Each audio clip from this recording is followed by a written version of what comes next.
This is the FRC Roundtable, coming to you all the way from Minnesota. Your host team 2052 Nightcrawler presents this weekly FRC gathering where FIRST Robotics competition teams take cooperation off the field.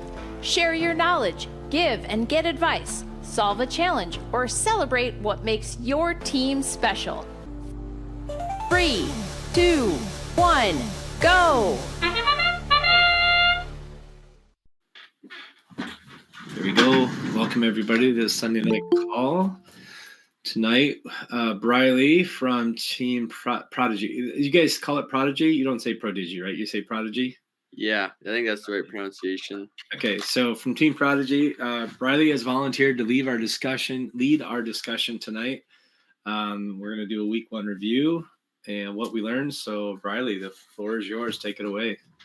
Yeah, I'm from Team 3277. We sat about 30th the entire competition. Kind of went up a little bit, kind of went down a little bit, and then we didn't get picked in finals. But it was a good day, a good week. We didn't have any breakdowns, so that was pretty awesome. Just kind of starting off, going right into the kind of checking in the competition. What did you like? What did you like? Getting there and being able to weigh in on check-in day was really nice. I feel like it helped move things forward for when you're getting you inspected on the first day, the practice day. I felt like it kind of just picked up the pace a little bit, and I thought the venue at the Great Lakes Regional was really nice. Our team hasn't been there for like 6 years or so, but I thought it turned out really nice. What is everybody else's thoughts on where they went to their week one at, and how did it go in the check-in day? I thought the venue was nice as always. The regional planning committee did lovely. I think all of the Minnesota teams would have gone to either Northern Lights or Lake Superior. I don't think any of us are flying out to Vancouver. I thought it was a nice venue, as always, and thinking about some of the events in the front river room from what I saw when I was walking by seemed pretty fun.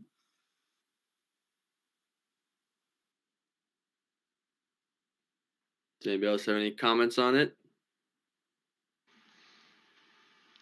Having been at a regional out west last year, I love having a practice field and elements. Like, it feels like you can work on your robot, especially week one. That is such a big deal, and we're so lucky to have it. I thought the practice field was very nice. It was hard fitting, so many teams onto it, trying to find a time slot. But I felt like if you really needed it, you definitely could get in. It wasn't that filled. It was definitely felt like it was just the right amount. It would be much nicer if you had one for each Northern Lights and the Great Lakes, or Lake Superior. But it was definitely nice to have. Moving on, I guess in the next topic, I think we can start just like an overall match strategies. To me, I think there was really only 3 that kind of popped up that I really saw. It was either you're running a triple offense, you're running double offense and 1 defense, or you had a good algae bot and you had 2 other coral scoring offense. My take on it was that triple offense runs really good against triple offense. But once defense kicks in, triple offense can run really bad because 4 bots on the one side just helps out that defense bot and gets really cluttered really fast. And defense is interesting this year. It can be really good or it can be really bad. Thunder saw that in their second match in finals, or their match that kicked them out of it in finals. They had a really bad defense bot that round. What are your guys' take on just overall match strategy on those 3 I talked about, or a different one that maybe you saw?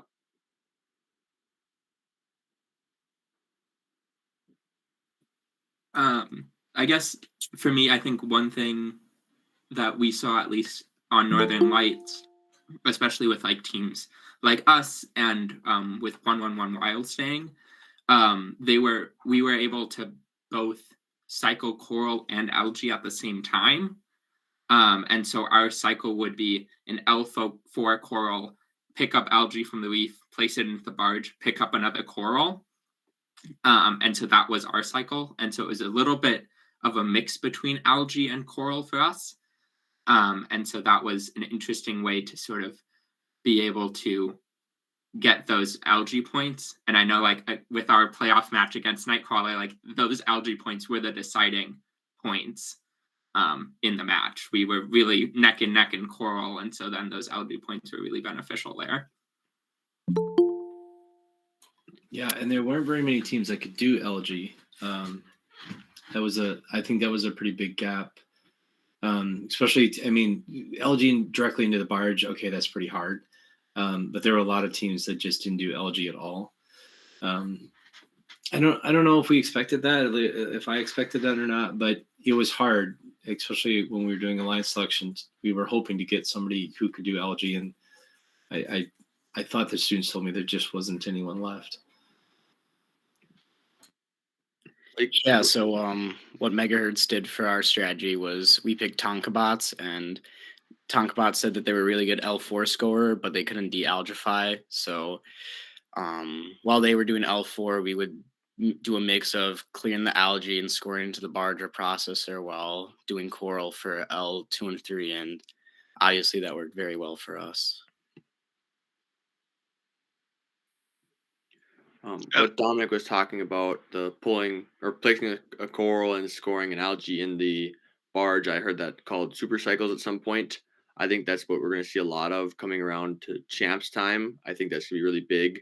At least in the Lake Superior side, looking at finals, I didn't see a whole lot of matches that it was like algae was the deciding factor. Usually it was one team was scoring a lot on coral and the other team just didn't score as much. I think the hang was actually a bigger decider for who won. Did you have triple deep hang or did you only have double deep hang? And that was at least what I saw on the Lake Superior side. See, that's really ironic because on Northern Lights, there were not many teams that could deep hang, a deep climb. You had maybe only one or two on an alliance. I know at least Alliance 4, none of our robots could deep climb. And so, but I heard on Lake Superior, you had like 6 or 7 alliances that all 3 robots could deep climb. And so thinking about whether, for us, it was like, well, none of us can deep climb, so we might as well just keep playing the game we're playing and sort of ignore endgame. But that was an interesting sort of difference between the 2 regionals that I saw. Yeah, I think it was the final match, like the second finals match against Up a Creek and us. It was like a 10-point difference, and we all ended up deep climbing. Like all 3 of robots on each side deep climbed, and I think otherwise it would have been a tie if one of the robots couldn't deep climb. They just parked, like if our robots. So I think deep climb became very important for finals as well. Also on that deep climb, I think it was a real big decider for if you were picked for finals or not.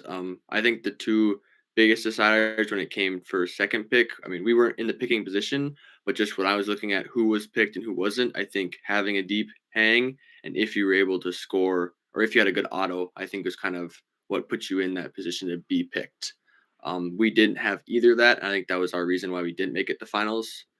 We had a really good defense showing, but I just think that being really good at defense, but not having that deep hang and not having a good auto was our biggest weakness in not being picked in finals. Yeah, so when we were deciding on who our Tonkabots and us, when we were deciding on who our third robot should be, we were kind of thinking about like which robot did have a deep climb, and that was the ultimate decider of who our third robot was. That's interesting because at Northern Lights, at least from the matches I saw, you only had a handful of teams that had more than a 1-piece auto. I mean, I don't remember exactly, but I would say maybe the top 10 teams had a 2 or 3-piece auto. And so you couldn't even consider a good auto when it came to a second pick.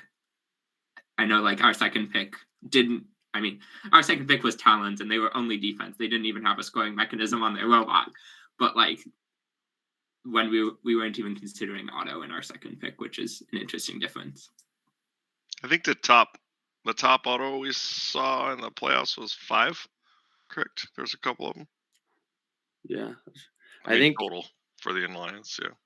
I think alliances almost 1 through 6, all 3 robots did something in auto with the coral, whether they left and attempted to score it on L1 or they scored it on L4. I think going back and watching the matches, I think it was at least alliance 1 through 6 that all had something for coral and auto. I would say 1 through 8. Really, all of them. Because yeah, we hit 5.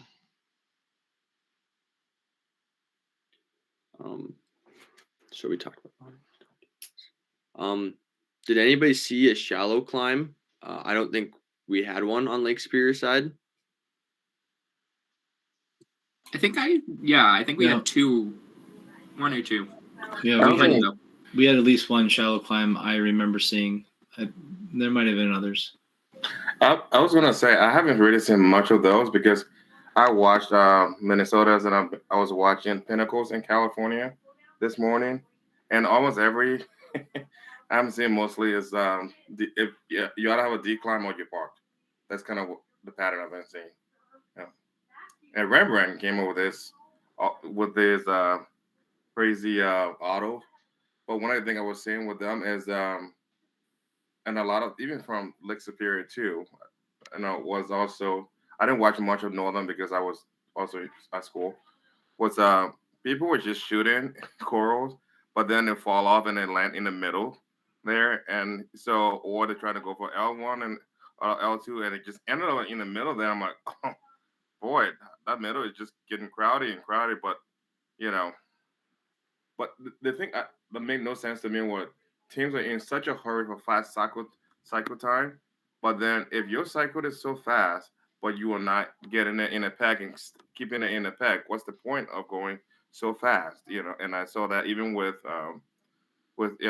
Thunder. Also, there were a few like that too that I saw, and I'm like, slow down a little bit. I mean, it was exciting to watch Superior.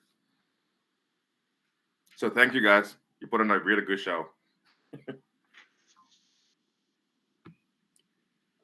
Speaking of those coral being dropped on the floor, did anybody see many issues with that? Like teams just not being able to get to a feeder station because coral on the floor, or not being able to get to the reef because there were so much coral? The thing I saw was the algae. A few bots almost tipped this weekend because of algae. There was this one in California, and it was hanging like this, and the defense bot came and accidentally hit it and then corrected it. It's like, oh, thank you, because that robot was gonna go down. We actually had trouble with that at the beginning of our matches, but I learned how to like scoot them around more, and we had a spinning way, like we would spin to knock all the coral out before we parked and stuff. So yeah, we just kind of worked around it in the end. That's what I saw a lot of too, and that's what we did for our own team, is just kind of press up against it and slide across to move them out of your way. Again, what Jeremiah was talking about too, we saw I think 4 or 5 teams that ended up perched on top of a ball for a match in finals that happened, and they were successfully able to get off. A teammate came and pushed it out from under them. We went to go try to play defensive match, and we got stuck on a ball too. It seems like if you go too fast, you'll go up on top of one. But if you're moving around them slowly, you're less likely to kind of get stuck on top of a ball. And also, when you have the bumpers higher on your robot, I've seen that can catch it better and get you stuck. Mm-hmm. Yeah. I thought back to the comment that Jeremiah made about coral in the middle. I was because our practice elements, I'm sure you guys are probably the same way too, were made out of plywood. And I was expecting, the polycarb will be slipperier, so the coral will kind of roll around those pipes and fall into the trough, and that is not what happened. I was surprised how many coral got hung up in the middle and didn't work their way down to the bottom. That was unexpected for me. Speaking of the material on the reef, we were surprised that the base of the reef was not the same as what was in the game manual. The texture on the bottom of the reef was pebbled instead of matte black, and so our sensors didn't work. Fortunately, our odometry did, but yeah, we could not use our time of fields sensors all competition. Wow, that's crazy. So let's talk more about the reef. I don't know. I posted some information in the mentors Slack for Minnesota coaches, but we created a little plumb bob mechanism that would measure that the top of the reef pole was where it was supposed to be according to the CAD. And on the Northern Lights side, every single pole was off by, well, no, that's not true. There were 2 poles that were exactly what they were supposed to be based on the CAD. Most of the poles were 3/4 to 7/8 of an inch tipped forward. And on the blue side, the 2 poles that were next to the driver's station were dead on. There were 0 and maybe an eighth. They were right where they needed to be. On the opposite side of the reef, they were an inch and an eighth tipped forward. All the poles were tipped forward, none were tipped back. And they were all an eighth of an inch short of 6 feet, except for 2 poles I found that were 3/8 of an inch short. So if you're tipped forward 3/4 of an inch and 3/8 of an inch short, if you had a coral score that was coming in at an angle, you had a lot of potential to go over the top. We ended up doing just fine. It didn't seem to affect ours at all, even though we have one of these coral scores that goes at an angle. Also, the poles moved a ton. They moved left to right 1/2 an inch maybe at the top. So that was not something I expected with the field, but I think we were fortunate that it didn't seem to affect us much. Yeah, we had to tune some of our paths to make sure that we were actually hitting the coral dead on. If we missed an L4 on one of the weave posts, we said never go to that weave post again that match, because you're never gonna get it. Did you set yourself up? So your robot, so your camera is looking at the center of the April tag and then adjust in that way, or what did you do? I think we mostly relied on odometry. Thinking about with those April tags, we were pretty precise with that, and then we were able to sort of tune it throughout the length of the competition so that we always hit on the reef posts. But yeah, because we have a path for each reef post on the 2 alliance sides. And so when we noticed, we missed on that reef post, we watched back our video and said, all right, we missed by half of the coral diameter or so. And so we adjusted that path to be 3 inches over or whatever. One thing that got us was Blue Side Auto and Superior was the coral station. If you were using vision at all, like the teams that were successful figured out they had to filter out that April tag, but we didn't figure that out. So like Blue Side Autos would score 1 and then just crash in the wall randomly all over the place. I don't know if it was flopping or what, but it did not work, and several teams reported that.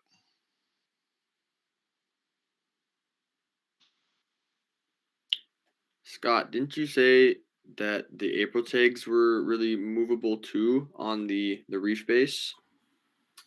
I didn't say that, and I don't think they moved on the reef, but they were very wiggly up on the barge. I saw somebody post a video of that someplace.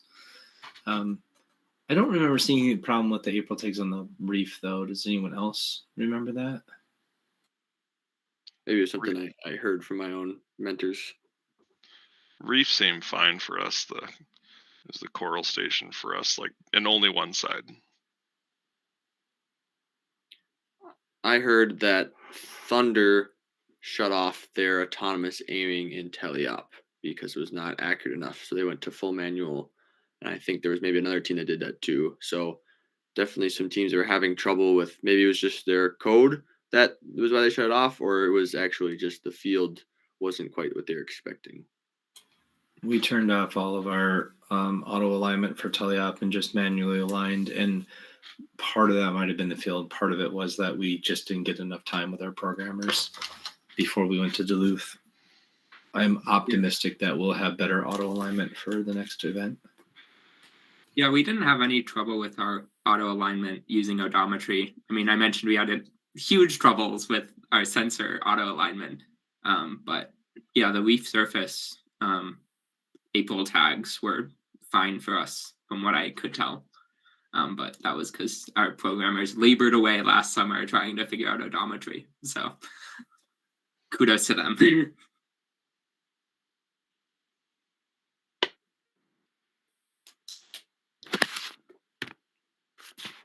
I would like to go back to defense and pick up on kind of what I was talking about, good and bad. What did you guys see on defense? Did you see a lot of good defense, a lot of bad defense, or somewhere kind of in between? What was your guys' visions on that? What did you see? At least on the Northern Lights side, I only saw 2 or 3 maybe robots that were like intentionally always playing defense. There were a few teams that like came up to us and were like, "Oh, we can play defense in playoffs," but hadn't actually played it in quals, which I thought was interesting. Thinking about how can, like, because of this fact that the second pick is sort of almost is like intentionally going to be playing defense. Thinking about how can you sort of show that in qualification matches. But there were a fair number of teams that did play defense during quals, but I didn't see a very good defense when that happened. I thought it was really effective when there were 3 robots that stayed on a side, because wherever there were 2, it was just chaos at that station. But if one left and then returned favor and went to the other side, it slowed you down, but it wasn't game. I didn't see very much that was super effective. I think What Briley failed to leave out is that we got play defense on us the very second qualification match number 2. Like, so coming out of the gate, that was something that we were super surprised about, and we handled it fairly well. But I mean, second match of the entire competition, and they're on us like that as much. Was that versus us? That was 3,100 that played defense on us. Okay. And the thing with defense that I've seen with the teams, other regionals do is like, one, there was this one team today that cost their alliance like I think 53 penalty points, and I'm wondering with all the obstructions, because how you show about staying away from the protective zone when they're scoring, because I think that's how they got most of those penalty caught on them, and there were a few times where teams were hitting the other team's cages too, and that's but it's like if you're gonna go play defense, don't incur 50-some point penalty points, because then what's the point? But what I thought would be effective from what I saw, there was one team that did that today, was you find a robot and you just stick to that robot. Because there's no way you can say, oh, I would block both, core station going back and forth. But just, find that strongest robot, like does that fastest cycle time, and you just stick to them like fly on whatever. And then you, like, Ryan just said, then your 2 people back there, they are not having one can take this core station, the other one can take that core station and cycle. That was the only one time I only saw that was very effective. That was in Pinnacle, California today.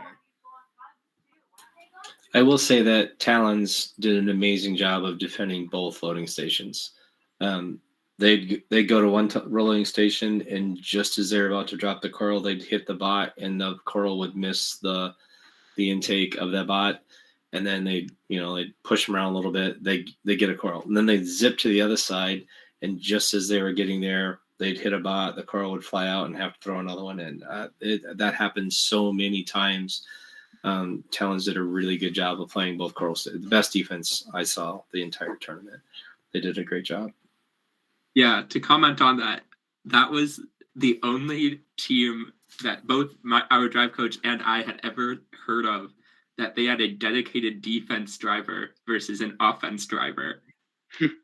They had 2 separate drivers, one for playing defense and one for playing offense, which I thought was a very funny idea. That's fascinating.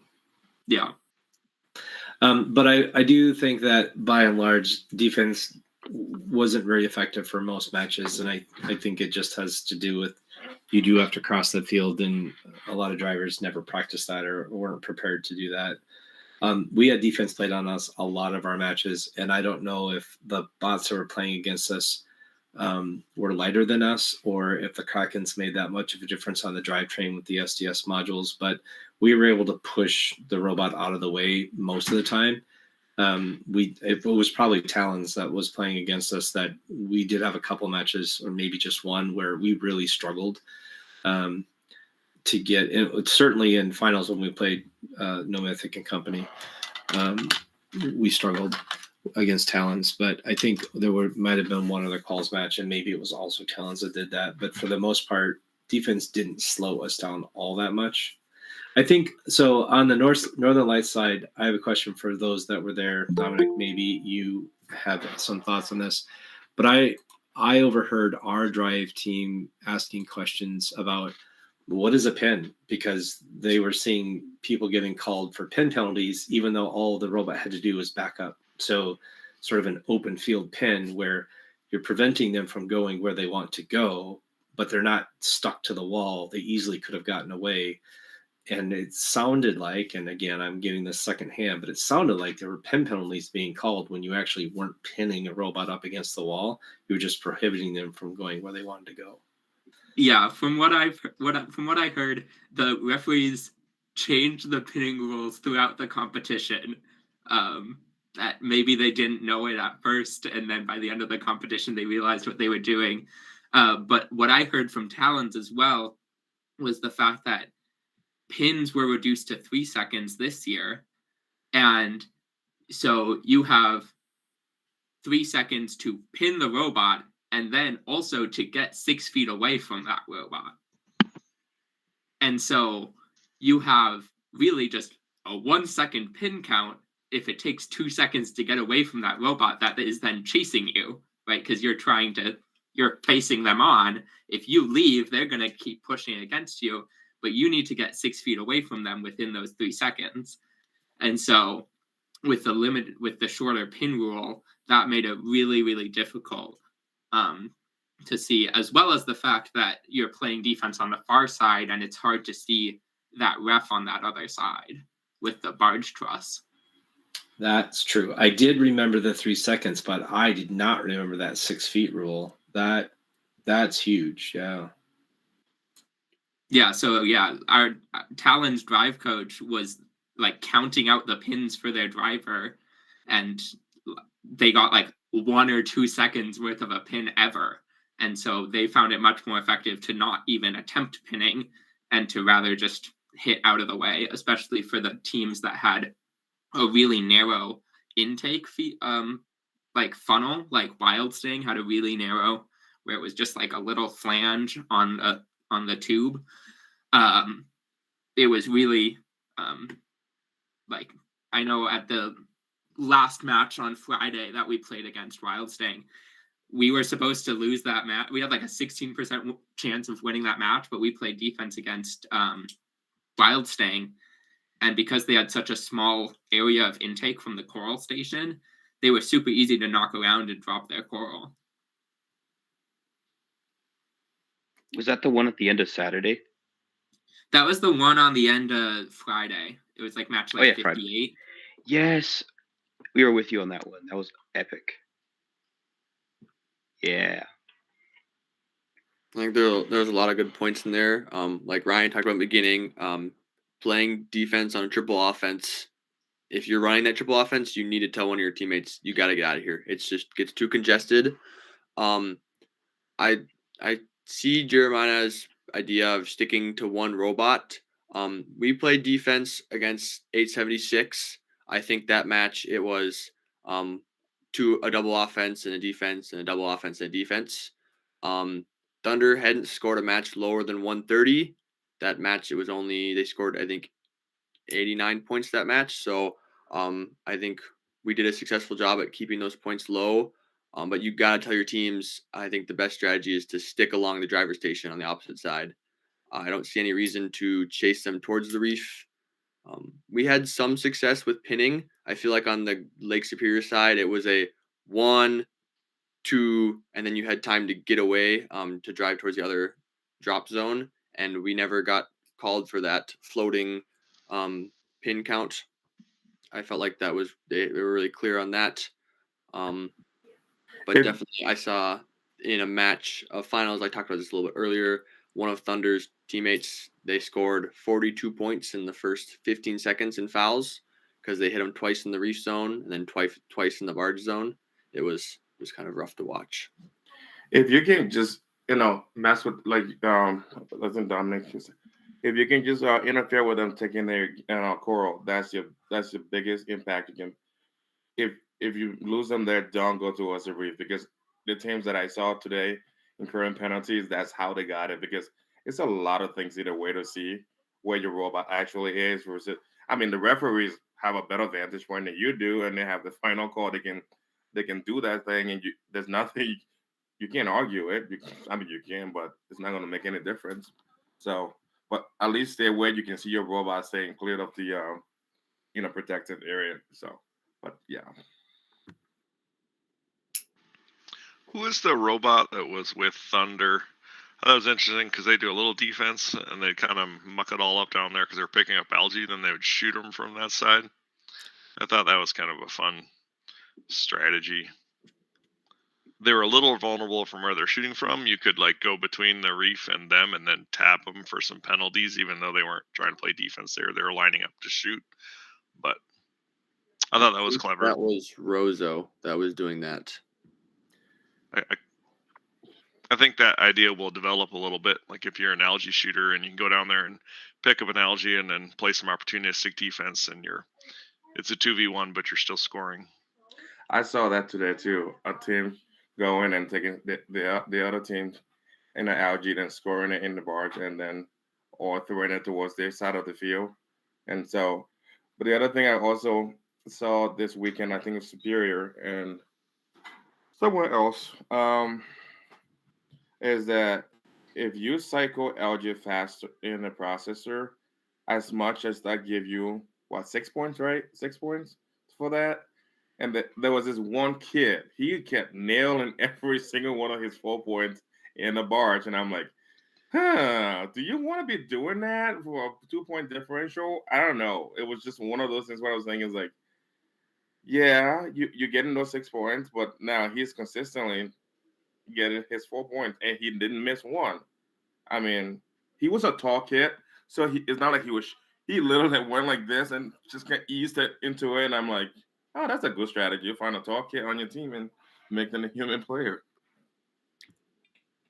Yeah, I think the only thing that I want to add here is that Centurions could score in the processor, but the only time they ever scored in the processor was the last 3 seconds of the match.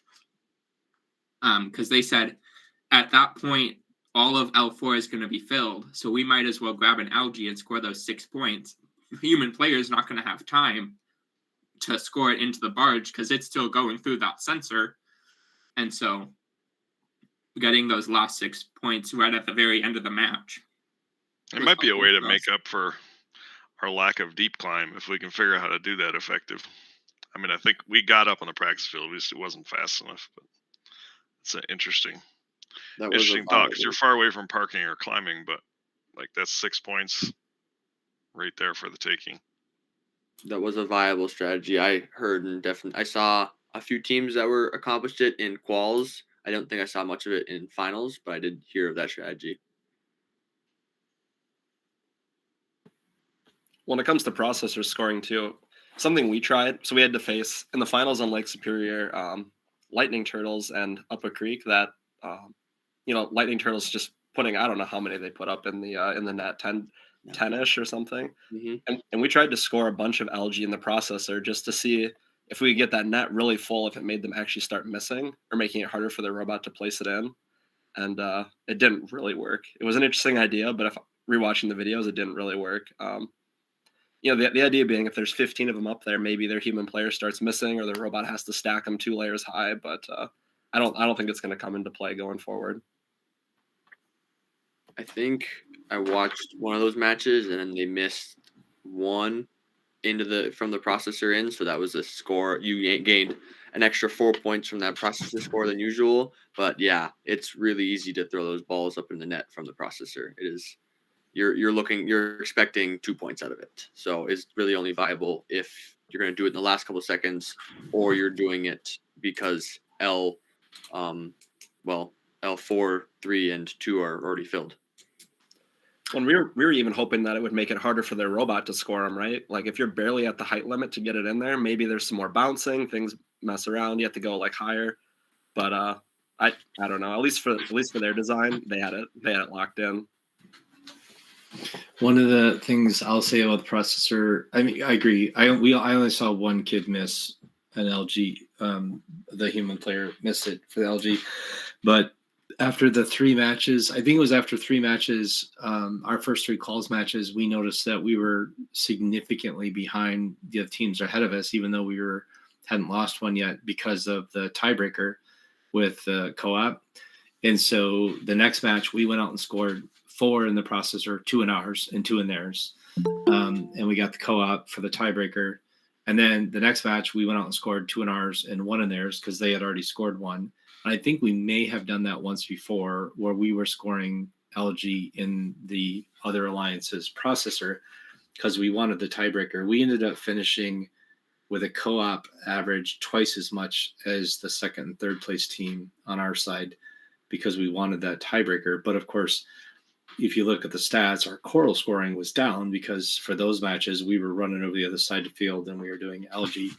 So it is a trade-off. It worked out for us in terms of the ranking, but it hurt us for alliance selection because there were other teams that looked like better scorers ahead of us. And maybe they were better scorers, but us running across the field to score LG in their processor certainly didn't help. Ranking points felt brutal for us. Like we were 4-2, 5-2 at one point, and still sitting at 30-something place because like we weren't deep climbing, and we had one not moving auto, and also like we were averaging 2.5 with 4 wins. It was rough. Yeah, we were surprised how difficult the processor was. There were a couple teams that tried it in practice matches, and I know at least our team, we never got it. And so we sort of scrapped that whole idea of scoring in the processor. I think I only saw a handful of teams on Northern Lights side score in the processor, which was sort of surprising. I kind of want to talk about what Scott and Ryan were talking about. That new RP, 3 for winning, and then there's 3 extra ones you can get. I definitely think that caused some chaos, and your good teams are not always in your top 10. There were a lot of teams that were high scorers, but they were down there in the 30s because they just couldn't get the RPs. They had bad matchups. I know on Lake Superior, one of our top 8 teams was a Coral bot or an algae bot, and they were not a good algae bot. They made it into picking, and they wouldn't have been even a second place pick. I think that was my thoughts on that team. What are you guys thinking of the new RP system? Yeah, I mean, we thought it was interesting. We specifically sent out pit scouts to all of the teams asking, do you have an auto that can move? And if they didn't, we sent our programmers to go and help them make an auto that moved. And so I think by the end of the competition, there were maybe just like 1 or 2 teams on the Northern Lights side that ended up not moving at all in auto, which was nice for us because then we would always get that auto rank point. But thinking about how to make sure that you get that auto rank point, especially, I mean, we're fortunate that we have enough programmers that we're able to send over a couple and say, all right, you have your programmer, now let's make an auto together, right? But thinking about how do you do that as a smaller team, I don't know exactly. But that was definitely beneficial for us. Nice greater professionalism there. Yeah, We had a push out auto, but it feels bad to ask a team to let you run that. We tried to do a bump auto, but it was a swerve team, and by default, I think your motor's in brake mode. We didn't push long enough in order to get to even move them. It was just a half-second bump, and then it didn't work. We had written a bump auto specifically for teams that didn't have didn't move so that we could get them lined up bumper to bumper, but it did not work for us. It worked for us in 2020 when we did that because it was the same type of thing of just move anywhere out the line. But back then, most people were tank drive and it was a little bit easier. Back to the breaking point question, I was just looking and there was only one match. It was a match that we were in that had a 6 ranking point match on Northern Lights. And it looks like there was 3 matches on Lake Superior that got 6 ranking points. I kind of like the idea that it's a little bit easier to cause separation between teams, where in previous years you'd have so many ties and you go so deep in the tiebreakers. I kind of like that you didn't have to go so deep in the tiebreakers, but it did mean that you had to have an alliance that could do a lot of different things. Or you had to change your gameplay, like I mentioned with the co-op, where you were sacrificing one thing to be able to do another. Yeah, no, I totally agree, Scott. Like, I like the idea, the concept of the 6, where there's lots. It's actually pretty hard to do 6. I got to say, I didn't like the auto one just because it felt really punishing if you had a team who just could not. I know we had one where we tried to send our programmers over and they had 2 CSAs digging in the bot, digging in the code, and it was just like, and their bot barely makes it on the field in time, and you just lose it there. And it didn't feel like you got the auto one specifically. It didn't feel like you were rewarded for doing well. It's just anytime something out of your control didn't let it happen, you were punished pretty hard. But I thought the other 2 were great. That was awesome. It does it does force some of those higher resource teams to build a lot of different functionality, where I think just because we have less people and less mentors, we try to streamline a little bit for playoffs so we're relevant. And that's just a trade-off, but I think it's good because then I feel like you got to playoffs and it wasn't like the matches weren't 180 to 70, right? Like there was some give and take, and you had a shot if certain things went your way and stuff. Like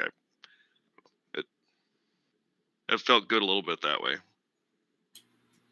I agree with you, Sam. I don't like scoring systems where you need to have 3 functional robots to get the ranking point. Like Steamworks was really bad because if all 3 robots couldn't climb, there was no way you were going to get that ranking point.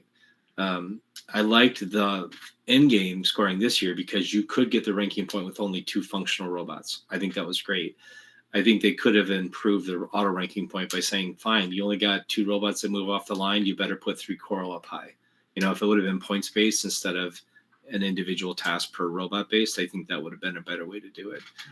But I always like it when 2 good, well performing robots can still get the ranking point, even with a robot that just something goes wrong and something crashes or something, and they're toast.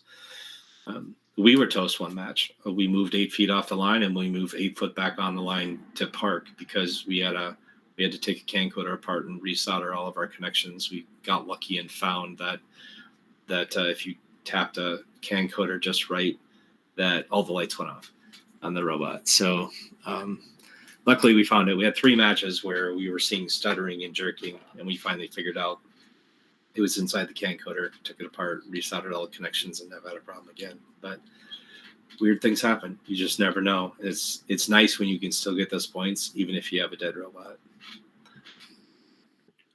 I got a question from an observer, by the way. This is 2530. It was a lot of fun to watch you guys. Wish we had been a part of it. But from the perspective of going for the Coral RP, it looked like most people weren't really trying hard for it. And certainly, especially from the perspective of not going for a lot of co-op, not even trying to drop that threshold. So what was the feeling, on the field there? Were people just like, hey, let's get all L4 and get those points and not even go for the RP, or were people really even trying?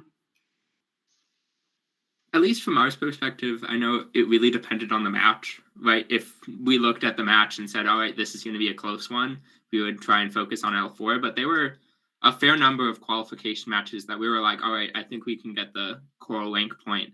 There was one match where we had enough Coral on the reef and we were missing one on L4. And I said to our drive coach, can you please learn to count? But that was, which was very sad to see. Like we had 6 or 7 on L3 and not enough on L4, and it was like, no. But like thinking about like, I think it really depended on how close the match was.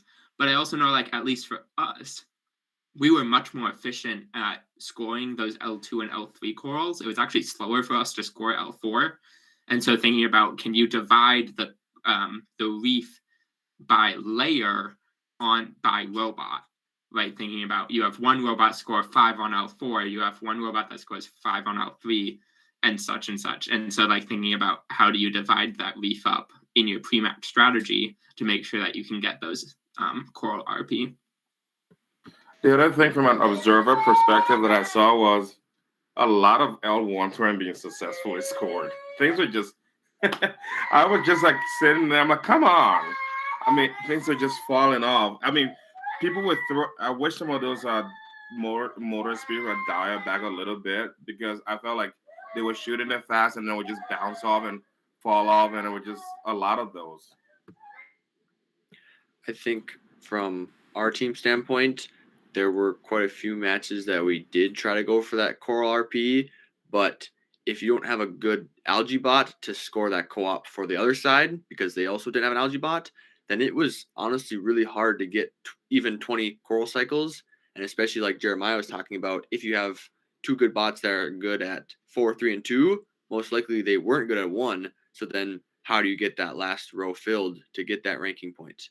That was something that we were really, exactly like David's saying now. It was hard for a lot of teams to score an L1, and then if they can't get the co-op, how do you get that coral RP?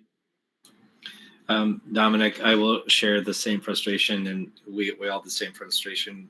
I think we missed a 6 RP match 2 other times because we were missing 1 on one of the layers. But the L4s were full. We had the opposite problem. We were really fast at L4. It took longer for us to line up for 2s and 3s. And so I agree. I think a lot of times you're like, fill up L4s because we need to get a lead to make sure we can win, and then we'll worry about the coral. And then there just wasn't time. So I wonder if that strategy will change as the season goes on, where people will focus on, let's get 5 on every layer, and then we'll worry about getting enough points to win. We'll fill that L4 to win, or if it'll stay the same of try to get a lead by using L4s and then worry about getting the coral ranking point. It'd be really interesting to see how that changes as the season goes on. Did you all have matches where you felt like you had a lead enough early? We never felt until the second day, and then the teams didn't really want to rank higher at that point because does that make sense? Like everyone was like, yeah, we're just going to make sure we win this match. And it was 10 to 20 points every match for our first day, it felt like. The 2 matches I mentioned where we went and filled the processor on the other side, we weren't going to do that unless we felt like we had enough of a lead to do that. We weren't going to risk the victory to go try to get the tiebreaker for co-op. But it wasn't every match. I mean, it just depended on the matchup. I think we had a friendly schedule. At least we had some matches that were friendly enough that we could go score on the processor on the other side. But we did have a strategy of do L4s until we felt comfortable crossing the field. So we did think about that, but it was about getting yourself enough padding that you could stop scoring for a while. And we went in a lot with it helps to have a really strong auto for that, just because you can if you come out of auto 30 points ahead, you're like, okay, now you're feeling pretty darn good.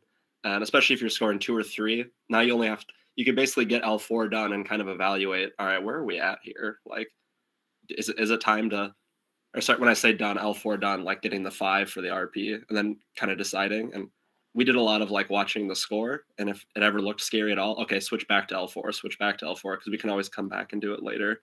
But most of the time, that early lead felt good enough that it was pretty clear which direction the match was going.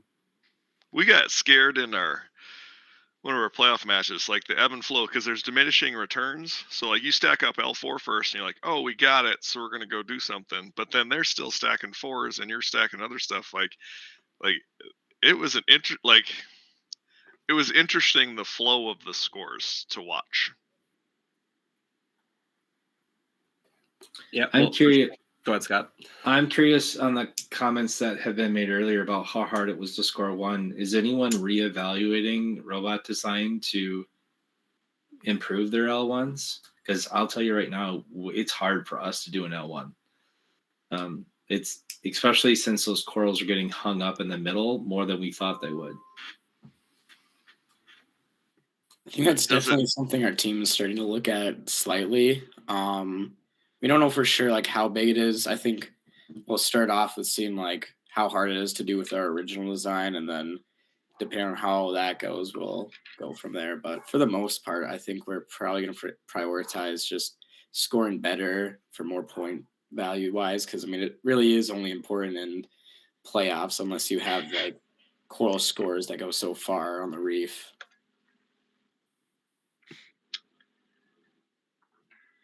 Yeah, since we were a new team, we only had our kit bot, and I feel like it wasn't like that fancy, and like we couldn't go any more than L1. But like we also got really good at doing L1 a lot. So like as a result, there weren't many people trying to defend us because they didn't like prioritize us as a threat exactly, and so we were able just to rank up the L1,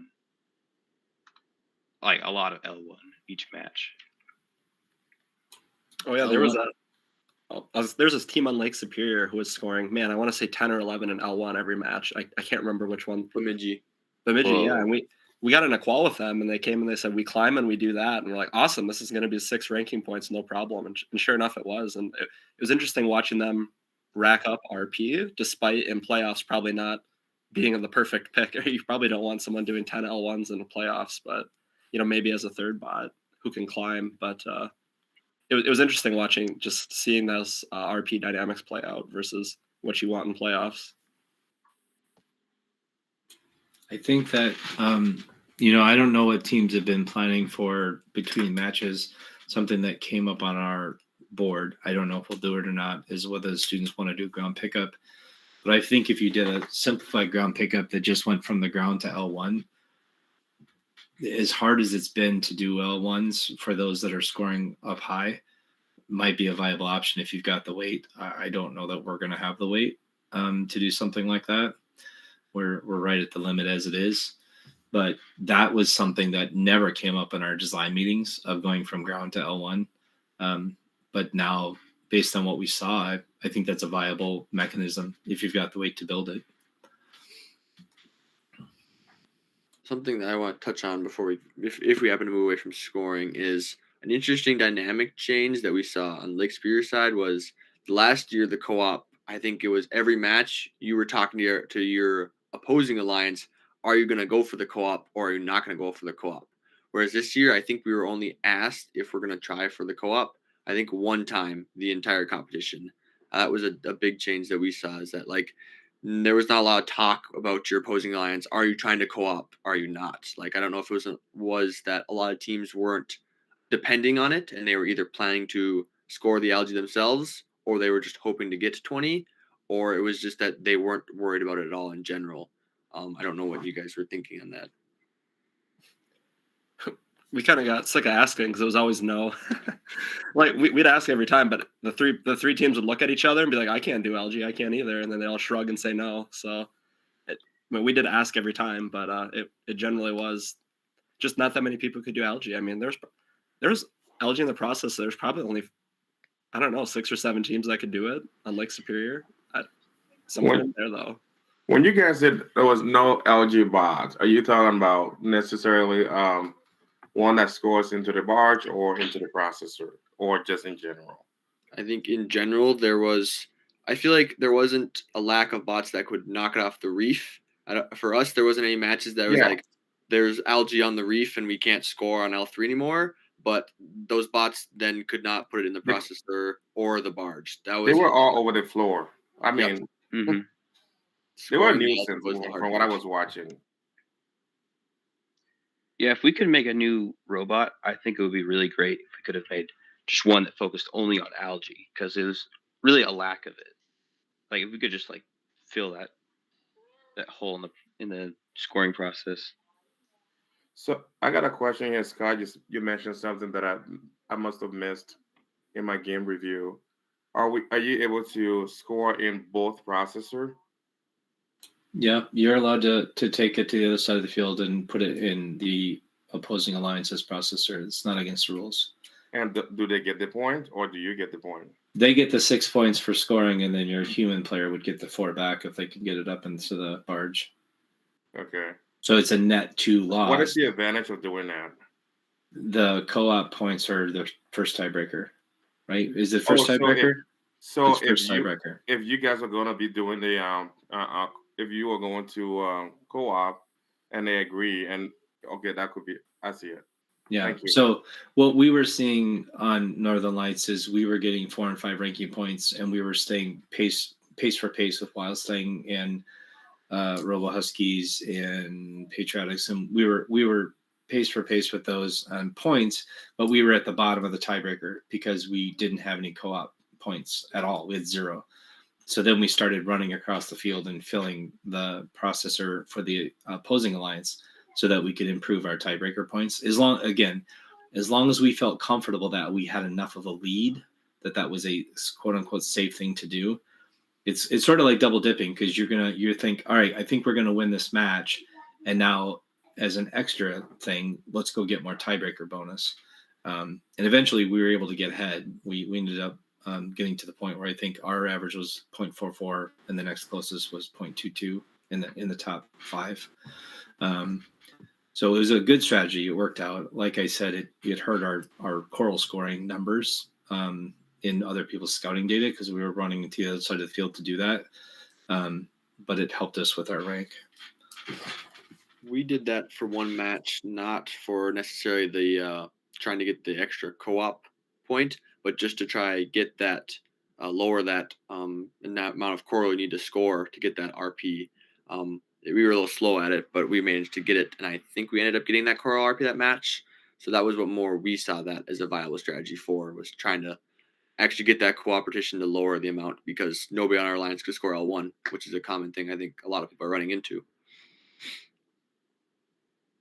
To play a little bit on what Aiden said earlier, I think a viable strategy for a team that can't score coral high would be to build a defense bot that could do ground pickup on LG and score in the processor, because you could put 2 in your processor, you could cross the field, put 2 in their processor, and then play defense, and that would help your alliance with the ranking point potential, as Briley said, of reducing the amount of coral that needs to be scored, but also it gets you tiebreaker points.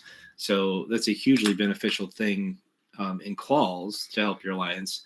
And then but you'd have to also be able to play good defense, because if you wanted to be picked up in playoffs, processor doesn't do you any good at all, really, because the RPs aren't even there. So then you'd have to shift to a pure defensive bot strategy. But I feel like if you just can't get an elevator to work, or whatever the case may be, that could be a very valuable robot, not only in quals but potentially in playoffs then as well. I think by the if we can get our robot working this week, I think by design that's what our robot's supposed to do, is do a floor pickup algae and processor, and then the way we're building our base is to primarily be able to push other robots around or be able to take impact, and so hopefully that works out. Hopefully we don't break anything. I mean, we have a coral intake, but hopefully we don't depend on using that, because based on what I've seen is algae needs to be taking it off the reef is one thing, getting it off the floor is what I didn't see this weekend. I would like to talk about, we talked about the algae human player and how it's not very difficult to score up in the barge, but what were your guys' thoughts on your coral human players, whether it was your own trying to feed in, or if defense is being played on you, how good were your alliance partners at also being able to feed your robots? Like, were they cooperative? Most of our teammates were pretty good at being able to feed us. We have a pretty simple intake, but there were a few matches where we discussed how we wanted to be fed, and then we got to a match and they were either really slow at feeding us or tried to feed us the wrong way. And I just kind of want to see what your guys' thoughts on that were. Yeah, our human player was pretty good. They did it fast and put it flat. the way we wanted it. So I can't say much there. We were worried about ours. We had one of the internal coral intakes, and we were terrified that that was going to hang us all up. But we were very happy, and it seemed like it was pretty intuitive, and it worked out for the most part. I think during playoffs for us, I think it was part human player skill and part of our design.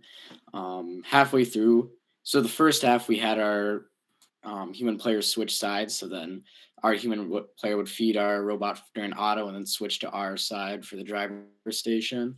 But then, like, after a couple matches in, we decided not to because defense was getting played and we were forced across the other station, and their feeding techniques were pretty much the same. Also, like, something I noticed with when we played against Hilltoppers was that their intake was not forgiving to other teams' human players. During our second qualification match, we had one of our robots play defense on them, and like looking back at the match, they had to like switch coral stations onto a different team's human player, and it took them a few seconds to figure out how to feed it properly to the Hilltoppers robot. Did you see them? I didn't know the human players could sprint side to side. So there was a couple matches where their human player was like running side to side wherever the defense was. I thought that was interesting. Our human player did that too. They switched a couple of times. I don't know that was a great strategy, but we did see that happen a couple of matches where our human player, they must have prearranged that they were going to swap or something because they both ran to the other side and they swapped. Our human player also, a tip for anyone who hasn't played yet, our human player was getting his hands cut on the reef. So we had to run to the hardware store and get him some gloves. So take gloves for your human player. We alerted the FTA. They did some things to the loading station. Maybe they'll do more things to it when they set up the field for week 2. But I would recommend having your human players wear gloves. Our human player also would we had to feed ours vertically. So he would put the coral in and then he would grab it from on top so that he could slide it back and forth. And that seemed to work well for feeding quickly. It was a good strategy. But anyway, wear gloves. Have your human players wear some gloves so don't cut their hands. Jeremy has his hand up. I was just going to mention that we were partnered with a few different teams that only had one driver, and then their operator was technically a second human player who would be at a coral station, and then they might have their other human player at the processor or something like that. There were teams who did that. We have too many buttons. There's no way we could split up our driver and operator personally, but there were teams who did make that decision and had multiple human players. Just wanted to put that out there too. I was going to throw in too that match against Hilltoppers that Sam mentioned. Even before the match, we had talked with our robot. It was Fire Bears who was going to play defense. And we actually said it's more important to hunt down their human player and block their human player than their robot to make sure that, or like basically if you saw their human player cut over, follow that and kind of keep an eye on that. And it seemed to work pretty well. Of course, in playoffs, it was interesting to see right after line selection, how many teams went over to the practice field and just started first thing they did, start feeding each other's robots. That's what we did anyway. Just getting used to it because we knew crossing over was going to happen. And in playoffs, it got to the point where we didn't care who we were feeding from. We had no preference on human player. Both were good enough that we couldn't tell the difference. And I think that's really important. It really slows down defense if you can load from anywhere. They shut down one station, you can cross over. It's probably worth putting on the match planning list to have human players discuss with each other. I was interested. Yeah, we actually oftentimes we had their human player come over to our pit and see our robot and be like, all right, here's the spot you need to aim for in our funnel so that you always get it in and it never jams up. And so that we found that to be really helpful, having the human player come to our pit and see the robot. I was interested in what Scott was talking about. I saw a couple of teams that also were reaching through the horizontal slot to hold their game piece. And I thought the refs were going to kind of shut that down because usually they don't let you to reach into the scoring mechanism. Like for the notes last year, that was a big no-no. But I never saw that get shut down. I saw teams doing that all the way to the end. So that is definitely a viable thing, and it allows you to slide that coral really easily. So if you're getting defense play on you, you can really move that coral and get it in the right spot. That's definitely a good strategy to talk with your human player about. We talked to the refs or the FTA or somebody at the beginning, and that so you've got the first plane that's got the holes in it, and then you've got the second plane which is intended to put the thing in horizontally. As long as your hand never breaks that second plane, you're fine. So you definitely have to hold the back of the coral. If you push your fingers underneath that second plane, then you're in violation. But as long as you stay back and you grab the end of that coral. I think it's their hands. What do you mean the hands?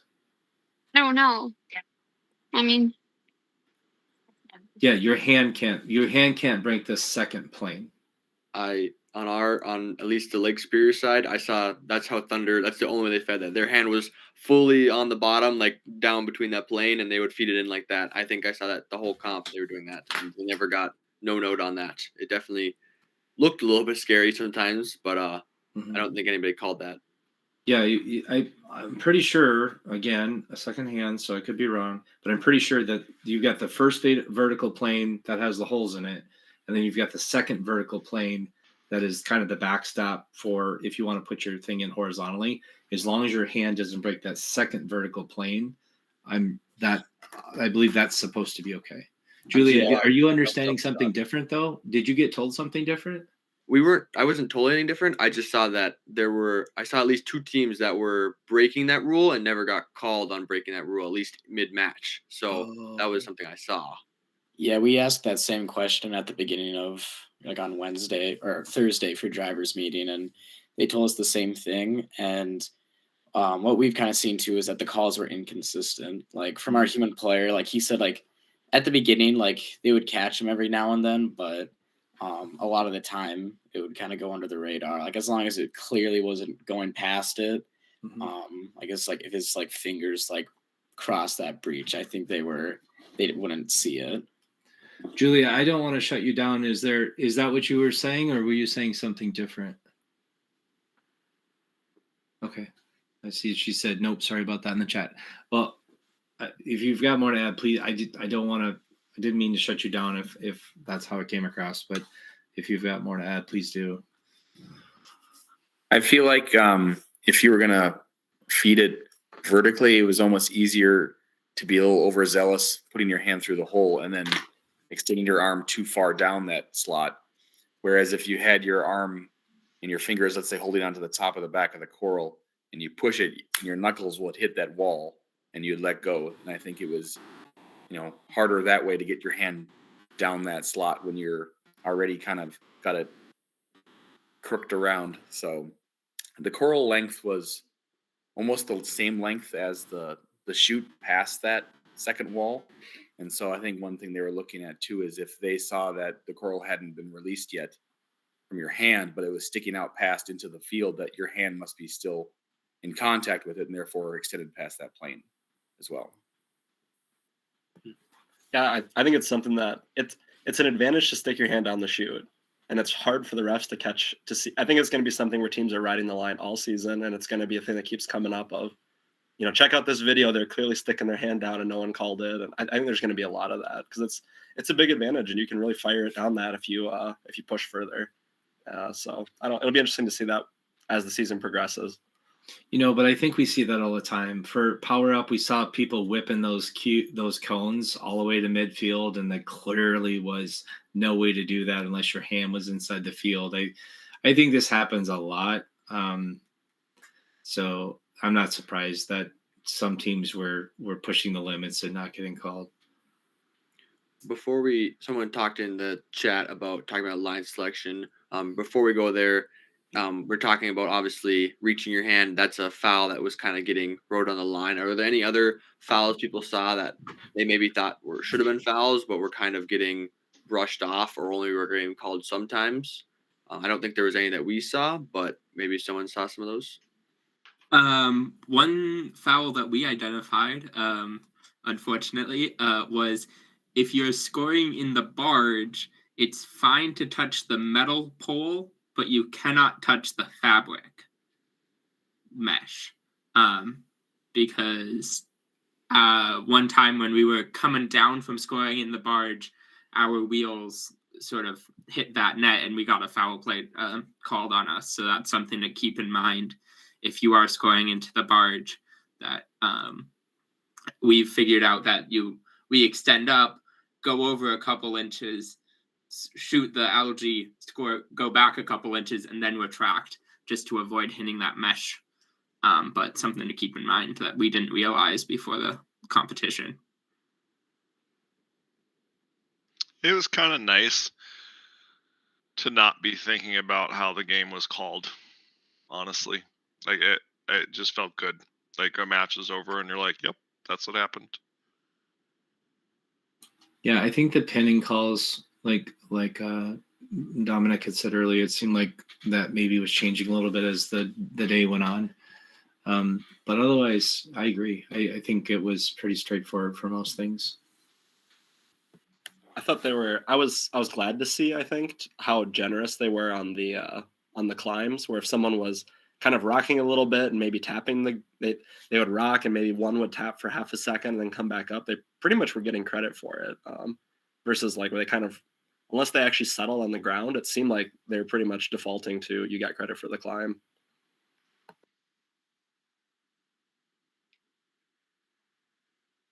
Alrighty. So, how do you guys feel about the alliance selection?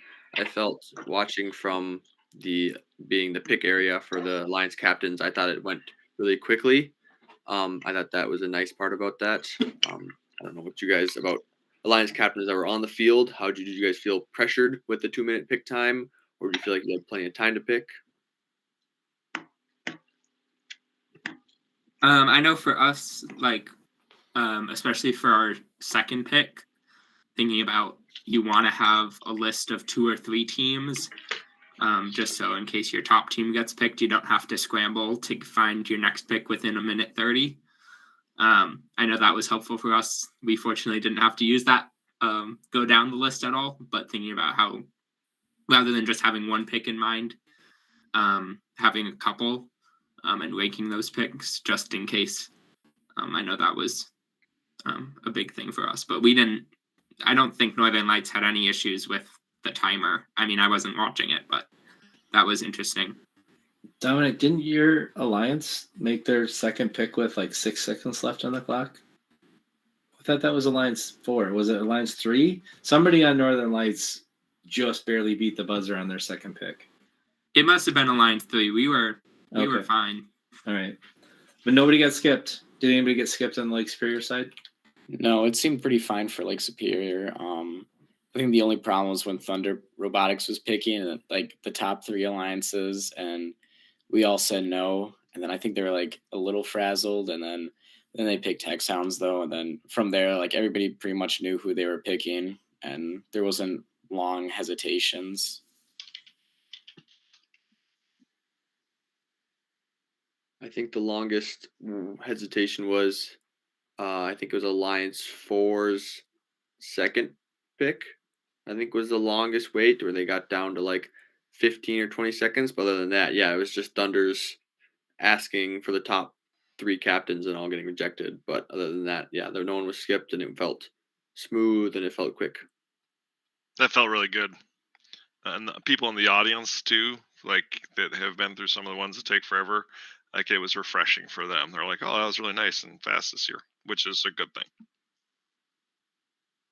Yeah, I think thinking about the other part that was changed, having the 3 people on the field, the before alliance selection, it was definitely crowded in the queuing area. I know last year it was already getting crowded, just having 60 people in the queuing area, and having triple that number definitely did not help. And so that was surprising to me, that it got pretty crowded on before alliance selection even started. But I think having the 3 people was interesting. I think it helped a lot. I know, like for us, we had me and the person I was training in to be our next strategist, and then we had one of our pit scouts actually, which was interesting, just to be able to identify, all right, I saw this robot, what does it look like? You know, we were scouting robustness and like general strategy, and so being able to say, all right, for a defense pick, yes, we know that robot shouldn't break during playoffs, which I thought was really interesting. But we had 3 students. I think all the other teams on our the other 2 teams on our alliance also only had didn't have any mentors on them. I don't know exactly the ratio. It would be interesting to see whether teams had 2 students and a mentor or 3 students. I wasn't keeping an eye out.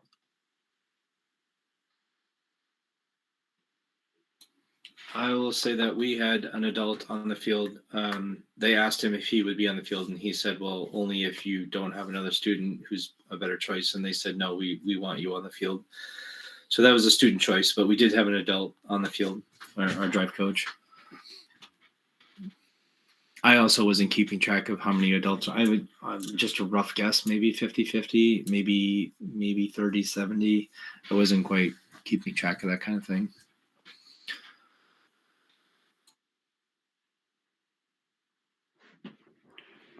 I didn't think it was too crowded. Speaking on what Dominic said, that was just my thought, at least on the Lake Superior side. I felt like we had plenty of space.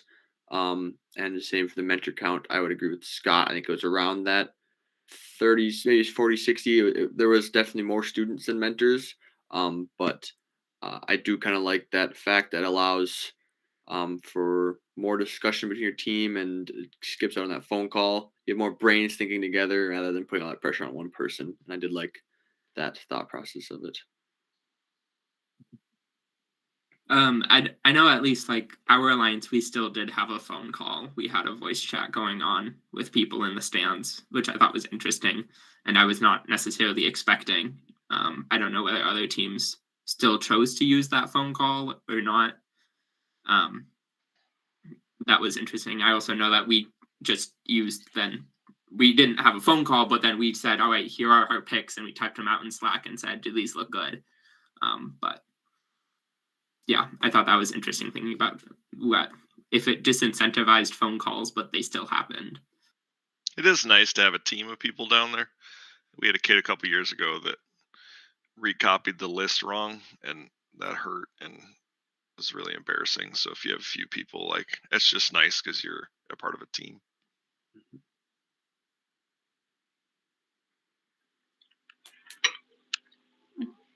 Well, we're getting to the end. Does anybody have anything that we maybe haven't already talked about and they'd like to touch up on? Ooh, I have a question. Go for it. So, we're pretty new team, so we're still getting our bearings of how this all works. I was just wondering, like, what kind of advice would you give a brand new team that doesn't have any experience with FIRST Robotics until now? I can give a little bit of just feedback in general. When we played with you, it was one of the most fun matches we had.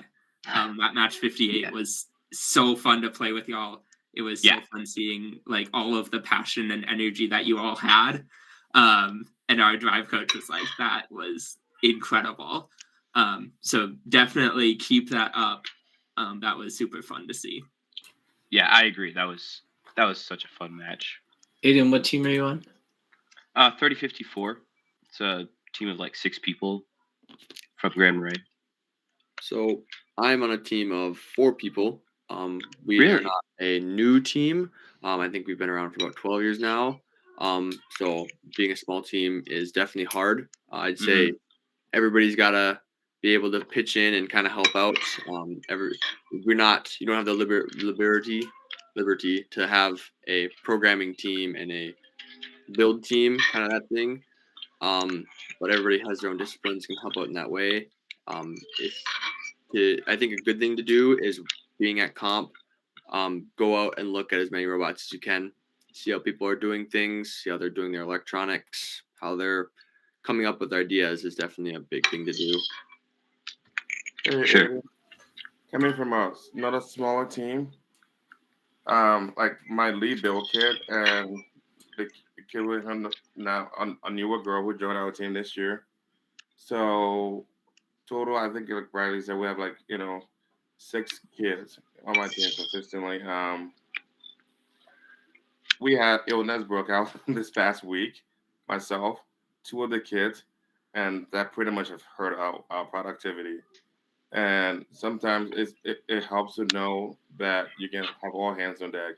But the one thing I would advise is what we don't have on our team is a residential programmer. None of my kids, they try to get into it and they hit the rock bottom like, nope, I'm done. This is not my thing. And so if you can get a kid on your team that can be a programmer, I think that will be a huge advantage for a small team because right now that's what's really, really hurts us is that we don't have that. And I'm constantly outsourcing from Scott or another programmer, programming mentor from a different team because I'm not a programmer. That's not my thing. And I want to, but I got a life that I can't even live. So anyway, but just if anyone can program on your team, that's great. And don't underestimate your size too, because something that's a strength too, because you're not crawling on top of each other too. Just ask your team, what do you want in this program? What do you want to get out of it? How much do you put in is what you're going to get out of it. And what I've learned is that even with my fewer kids, sometimes it's easier to manage them than when you have 15, 20, 30 kids, because then it's like, whoa, okay, now if depending on how many mentors you have on your team too, that becomes cumbersome too to work with that many people too. And then people start kind of getting on each other's skin too. So that's something else too. So work out your team culture, your team dynamics, that's also very important too. How they communicate with each other and in those things too, that it helps a whole lot when they're laughing and working, and being goofy in the hotel or in the pit and all that stuff brings out good, morale for a small team too. I think Jeremy raised his hands first, and then so Jeremy, you want to give your say on it? I'd put it in the chat, but just try not cost yourself, a match or anything like that. We were rushing and we just had mental errors as a team, not any individual ones. It was a group effort that cost us. We know we have a good robot, but we just couldn't make it happen this weekend. So double check things that you think you shouldn't double check would just be my advice. Yeah, we had, that totally makes sense because one round we had put a bad battery in our robot and we didn't know, and it was just dead. Literally, it's embarrassing to admit, but we sort of had the same situation. We had a bad battery charger and we just weren't checking it. So I hear you. Yeah, I think every team gets at least one round where they don't move for whatever reason. Not every team. You're talking to some very good teams here in Minnesota who made that. I hear you. I know what you're talking about, but not having that happen automatically makes you in the top 50% or even 25%. If you move every single match, you're automatically in the top 30%. So I'm agreeing with you, Aiden. Completely. Yeah. We finally made the switch to have separate build and drive team, and it's hard because we're small. But our experienced kids quit driving and said, we need to just maintain the robot. And we put some younger kids driving that had skills. And we had such better performance. Like, we had no issues. We had one issue where the robot slowed down at the end because a screw started rubbing. But, we fixed it. And, I highly recommend that. I mean, I know everyone says it, but it was hard to do, but it is huge. Do you have something to add, David? Yeah, one of the things that I would highly suggest is get to know the teams in your area. If you have a hub or an arc or anything like that, get to know them. And when you're at competition, send what students you have that are available into the pits and have them take pictures of cool things they see on robots, different manipulators, different intakes, whatever, and then talk to the students that built it and figure out how they did it. And then the last thing is on the whole loose wires and everything, we have a post-match checklist that we go through every match. And it is to check all the wires, shaft collars, hubs, and all of that stuff. And then we do an ops check before we go back out to make sure everything is working. Does it always work? No, we lost Canada match. Because you can check all the wires you want, but when you take a hard hit, sometimes a wire comes loose. But that has helped us tremendously in cutting down on a lot of those little mistakes. So I highly suggest coming up with a post-match checklist to go through and check all of that stuff. And then once you're done checking it, make sure it all works. All right. Scott, you got something on that? In addition to those two things that David just said, post-match, pre-match, make a list, tape it to your robot, put your robot on the field as if facing the right way. Did you put a game piece in the robot? Did you turn it on? Those are all mistakes we've made in the past, and you write it on the list of things that you need to do when you put your robot on the field. The other thing I'll say in terms of what do you do next year, if you want to do swerve, buy your swerve and do it over the summer or do it in the fall. Do not wait till January to put your first swerve module together. And if there are other things that you want to learn how to do, if you want to learn how to do pneumatics, if you want to learn how to make a 4-bar mechanism, if you want to do an elevator, buy those things now, put one together, learn what you're going to fail at before it's January. Anything that you can do in the off season, so either in the fall or if you meet over the summer, do the hard things that you want to do early. And then the other thing is don't design outside your team's capability. If you don't own a CNC or a water jet or a laser or any of those things, there are a ton of things that you can do with off-the-shelf parts. Like West Coast Products, I think, has a competitive bot concept. Every single part on that robot is you can just buy it and it'll be shipped to you. You don't have to cut anything in your shop or anything like that. So make sure that you're building within your team's abilities and then work on extending your abilities in the off season. That's my piece of advice. Yeah, I like what Scott was saying. Since we're a small team, we like to wait usually after the first week and look at all the robot in 3 days. That really helps with inspiration since we don't have a team of 7 people to come think of ideas and then prototype them. It's like, here's a bunch of good ideas that we can just look at and then take them and make them our own design. Jeremiah, you got raised your hand. Yeah. Thank you, Scott, for saying that actually, because that's some of the things we've done. I think one of my team is it about being competitive or is it about just being innovative? Like you want to challenge yourself to build a robot that's like challenges your skills, and then okay, what did you see? What mechanism did you see this season that we haven't done before? And now let's go in the summer, because in the summer we meet at least one Saturday in the summer, and then in the fall every other Saturday. And then, and so then let's work on those things.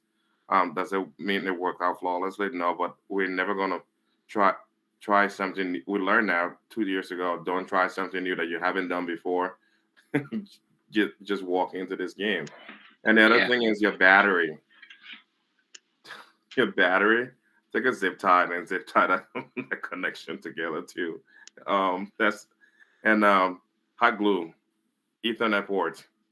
Hot glue that stuff together. One thing we also learned from our off season this year with NMRC is no ferrules.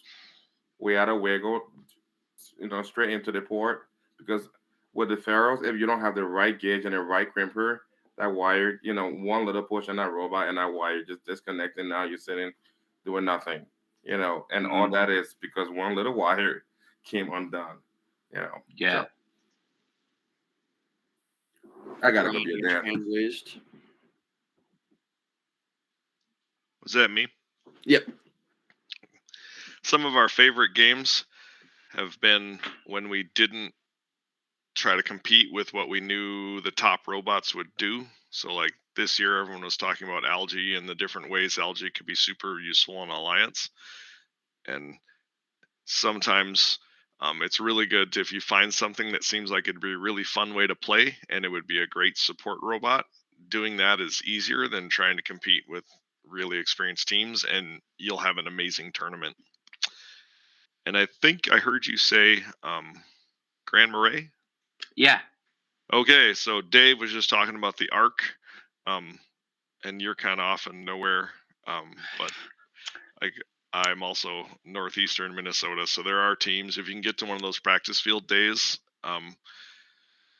do that, because there are people nearby that can help, and we're close if you need it. So Gotcha. show up to one of Practice field will be at Marshall High School in Duluth this coming weekend, and it will be at Denfeld High School the next weekend after that. So if you want to come down to Duluth for Saturday, the field will be open. I don't know if you guys have another competition coming up, or if you just want to come down and meet some of the teams in the area. I know Hermantown, Esco, Marshall, us, probably Iron Mosquitoes. We'll be down there, and just to make those connections and check out our robots. Bring your robot down. We can, you can practice, you can run on the field. We'll have a whole lot of fun. Cool. Yeah. Sweet. Well, thanks. That's helpful. Really helpful. And that's open for any team that's in the area. If you are looking to come practice, it'll be at Marshall High School in Duluth and at Denfeld High School the weekend after. So come on up, hang out. We'll have fun. All right. All right, we're at 8:30. Does anyone have any final thoughts? Looks like people are saying their goodbyes in the chat. All right, big round of applause for Briley. Excellent job. Thank you so much for doing this, Briley. I'm glad I didn't have to lead this discussion. It's always nice when someone else steps up to do that. Next week, we have battery conditioning. Shoot, I should have brought up the thing beforehand. I can't remember who's doing battery conditioning, or battery management, maintenance. That's me. All right, Dr. B is going to do it. Excellent. Thank you for popping in. You want to give us a preview? It will not take the whole time, but honestly, we've got a couple students talking about how we do our battery management, what we've done wrong and what we've done right. We've actually had like 6 years of progress where we went from nothing to probably doing okay with battery management. So that won't take the whole time, but trying to get your robot in the field without a dead battery is the whole deal. And then getting the power from the battery to the robot is the second thing. So we'll talk about that. Excellent. Yeah, that's great. And I have a feeling maybe that'll lead into a whole lot of questions about how people are managing their wiring and stuff. Yeah, there'll be all kinds of arguments about which gauge wire to use and which connectors to use and all that other stuff. We'll talk about that next week. We'll start with basics and then we'll argue about what everybody's doing. It'll be great. I will say that the last time we had a talk focused on wiring, we got into a really heated It'll be debate heated. about- It'll be heated 2 versus 4 versus 6 versus whatever. I know. Yeah. So stay tuned. Come back. It'll be a good one. And then after that, I don't think we have anything else on the schedule. So if anyone here wants to do another talk, whatever it is, and plus I'd love to have some more get to know my team talks. So if you want to give sort of a summary, a presentation of how you recruit, how you pick your captains or leaders, every team does something different. It'd be great to if a team wants to step up and do that. So far, we've only had 2. Mythic and Gears. So if anyone wants to give that talk, March is mostly wide open, and then beyond that as well. So please do that. Thanks again to the students. You guys did a great job tonight. All the students that participated tonight, you guys gave great feedback. It's nice to have the mentors and the students going toe to toe on how much content is being shared. That's great. We don't want to have the mentors hogging all the conversation every week. So thank you to the students. We really appreciate it. All right. Thank you again, Briley. I hope everyone has a good week after competition. And for those that are competing in the coming weeks, best of luck to you. Hope you got some value out of tonight's call. Good night, everyone. Good night. Thank you. Good night. Bro.